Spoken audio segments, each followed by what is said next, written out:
Halo guys, balik lagi di channel Irfan Rahmat. Nah, kali ini gue bakal review GoPro 9. Di depan kita ini udah ada ya GoPro 9. Kalau ini Gcam ya. Nanti buat perbandingan ukuran aja. Kita tahu sendiri GoPro 9 rilis sejak tanggal 17 September 2020.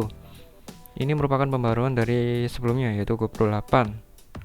Dari GoPro 8 sendiri ke 9 ada pembaruan seperti yang pasti ukuran ini dimensinya lebih besar. Terus yang kedua yang paling menonjol di LCD-nya. LCD ini di GoPro 8 di sininya ini masih monokrom untuk sebelumnya. Terus kalau sekarang udah berwarna ya. Bagi kalian yang ingin membeli, mungkin bisa dilihat review kali ini. Untuk yang pertama, jika kalian beli baru, nanti kalian bakal dapat kelengkapan seperti berikut ini ya. Saya jelaskan terlebih dahulu di bagian boxnya. Di bagian depan, yang pasti ini yang ditonjolkan ya dari spesifikasinya. Ada 20 megapiksel, bisa buat ngerekam hingga 5K, yang sebelumnya di GoPro 8 itu masih 4K ya. Terus bisa 4K juga hingga 60 fps dan dapat live streaming hingga 1080p dan bisa menyelam hingga 33 feet atau 10 meter. Ini bagian depannya ya. Terus pindah ke samping. Di samping ini ada kelengkapan yang didapat ketika kalian beli baru ya, seperti berikut ini. Terus pindah ke belakang. Nah, ini tampilan GoPro-nya ya, aplikasinya yang bisa connect dengan GoPro itu sendiri, GoPro app namanya. Terus pindah ke samping kiri. Di samping kiri ya kayak tadi fitur yang ditonjolkan seperti 20 megapiksel, 5K 30 fps, 4K 60 fps, dan kalau pakai 1080p bisa sampai 240 fps. Bisa menyelam hingga kedalaman 33 feet atau 10 meter. Support voice control. Jadi ketika kita menyalakan fiturnya, kita hanya mengucap GoPro turn on ataupun turn off, nanti bisa nyala atau mati. Bisa slow mo dengan 8 kali. Terus data overlay, Team Warp 3.0, 1080p live streaming, super foto plus HDR, dan bisa menyimpan dengan format RAW. Webcam mode, terus udah touchscreen juga seperti GoPro sebelumnya. Kurang lebih seperti itu. Terus kita buka aja ya ini. Nah, di GoPro 9 ini ketika kalian membeli, kalian bakal dapat bag. Nah, ini keras ya, jadi buat nyimpen kalau dibawa kemana-mana itu enak, nggak takut ketekan ataupun lainnya. Ini bawaan ya, walaupun tanpa aksesoris kalian dapat ini. Terus jika dibuka, kelengkapan yang kalian dapat seperti berikut ini. Yang pasti ada USB Type-C buat charger. Untuk kepala chargernya nggak dapat ya seperti sebelumnya, jadi kalian bisa memakai kepala charger lainnya. Terus ini ada kayak stiker buat ditempelin ke dashboard ataupun helm juga bisa sih, atau lainnya. Terus ini ada penguncinya. Terus jika kalian membeli dengan garansi resmi, yang pasti kalian dapat ini TAM. Ini merupakan distributor resmi untuk GoPro ya. Selain itu ya distributor gitu. Selama ini masih distributor. Untuk tempat-tempatnya. Terus ya kelengkapan lainnya ya seperti ini. Ada kitab-kitabnya. Seperti kurang lebih begitu nih ya. Untuk kelengkapannya seperti itu jika yang kalian beli ya. Tanpa ACC tambahan ya seperti itu. Balik lagi ke GoPro-nya. Di sini saya akan nge-review. Pertama-tama saya bahas di desainnya terlebih dahulu ya. Seperti yang saya sebutkan sebelumnya, dari GoPro 8 ke 9 itu ya main banyak sih perubahan. seperti spesifikasinya. Terus yang pasti ini LCD-nya bisa berwarna. Terus ukurannya, dimensinya lebih besar. Kalau dibandingin dengan Ycam ini kurang lebih kayak gini ya ukurannya. Nah, ukurannya kurang lebih seperti itu. Beralih ke bagian depan lagi. Di sini ada LCD. Jika kalian vlog atau selfie gitu pastinya diuntungkan ya, apalagi udah support itu juga berwarna. Yang sebelumnya GoPro 8 itu masih monokrom. Dan di sini terdapat logo GoPro. Nah, di lensanya ini bisa diputer ya, bisa apa? Maksudnya dilepas untuk diganti lens mode tambahan. Beralih ke samping kiri, ini terdapat 9 black, yang berarti ini merupakan GoPro 9 black. Terus beralih ke bawahnya terdapat tombol power.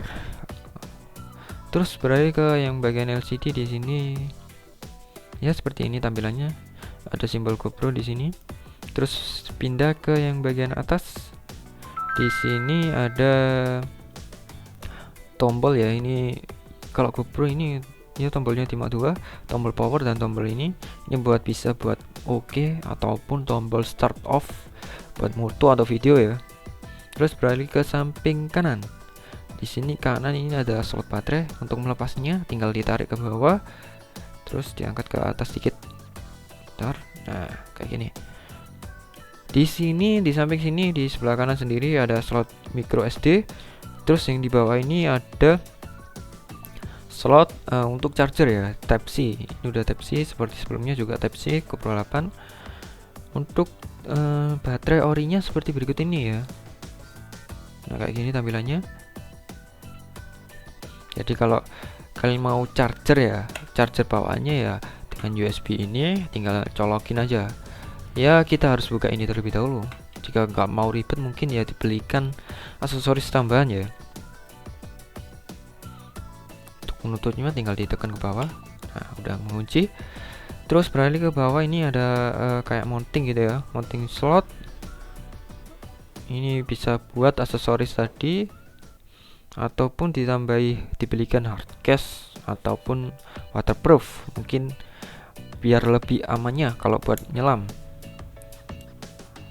Terus saya coba nyalakan terlebih dahulu.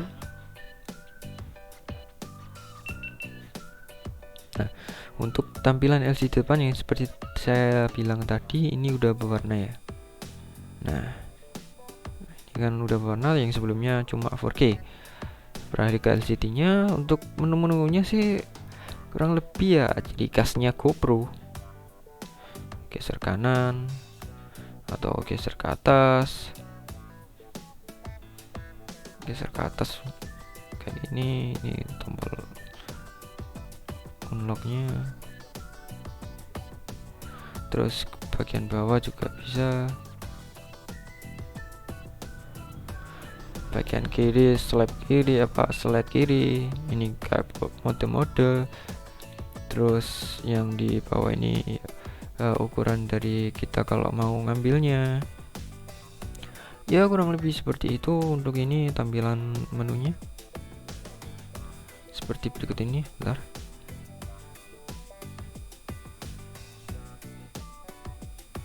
Nggak mau fokus kameranya. Oke, nggak apa-apa. Geser kanan, ini ada tombol connection untuk mengkonekkan ya pakai aplikasi tadi. Terus di tombol pengaturan terdapat general, voice control, display, dan lain-lain. Ini kalau mungkin kalian bisa mengubah-ubahnya sendiri ya.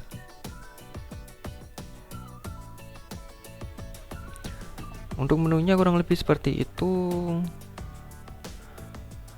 Terus yang kedua, saya akan bahas di segi spesifikasi ya. Spesifikasi ini sendiri ya seperti halnya yang kurang lebih seperti yang box tadi. Dia memiliki resolusi 5K hingga 30 fps atau frame per second. Memiliki layar di bagian depan yang buat untuk tampilan kita. Terus baterai lebih besar juga, sekitar 30% dari GoPro sebelumnya. Terus lensa bisa dilepas seperti yang saya bilang tadi. kualitas foto juga 20 megapiksel. Terus kurang lebihnya seperti itu ya. Mungkin kalau penambahan mode baru itu di GoPro ini seperti adanya duration capture. Mode itu sendiri adalah dengan mode ini kalian itu bisa mengatur waktu ya, kamera hidup sendiri atau langsung melakukan perekaman atau record. Jadi kalian ya gak repot-repot untuk standby, jadi nanti otomatis dia untuk merecord. Terus duration kedua ini ada penambahan fitur duration, maksudnya sendiri kemampuan ya, ini tuh bisa diatur durasi waktu perekamannya itu sampai berapa menit atau detik gitu. Kalau udah melewati batasnya nanti bakal mati otomatis ya, enaknya kayak gitu. Terus selanjutnya ada handshake, itu maksudnya untuk fitur menghemat memori ya, dan mengurangi momen yang kurang penting ya istilahnya, atau bisa menghemat baterai juga pastinya dan memori. Dengan metode ini ya bisa kayak gitu ya, seenggaknya kita lebih diberi manfaatnya lah istilahnya, lebih bermanfaat bagi kita. Terus untuk kapasitas baterai sendiri, GoPro 9 sendiri ini sebesar 1720 ya mAh. Ya lebih besar 500 mAh dari baterai Hero 8 yang hanya berkapasitas 1220 mAh aja. Untuk jam-jamnya mungkin ya kurang lebih ya mungkin bisa dikira-kira sendiri, soalnya saya sendiri belum mencoba ya. Yang pasti tiap ketahanan itu pastinya dibeda-bedakan ya, mungkin dari kualitas foto, cuaca, kondisi cahaya dan sebagainya. Terus dari harga ya, harga bekasnya itu sekitar 5,5 juta hingga 6 jutaan untuk bulan Januari 2022 kali ini. Kalau barunya ya mungkin di range 6 jutaan ke atas. Terus berikutnya saya akan menunjukkan hasil foto dan video yang didapat dari GoPro 9 ini.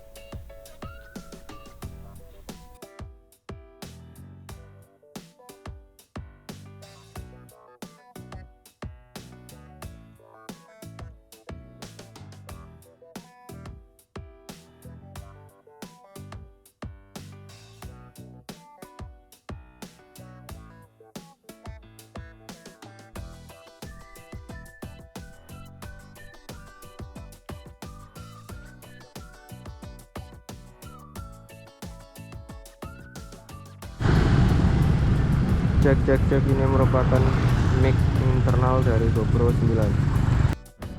Cek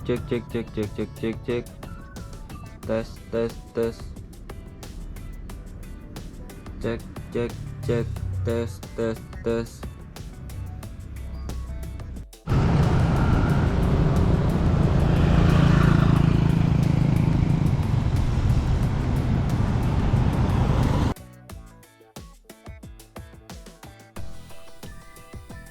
Oke teman-teman, mungkin kurang lebih seperti itu. Kurang lebihnya mohon maaf ya. Sampai jumpa di video selanjutnya.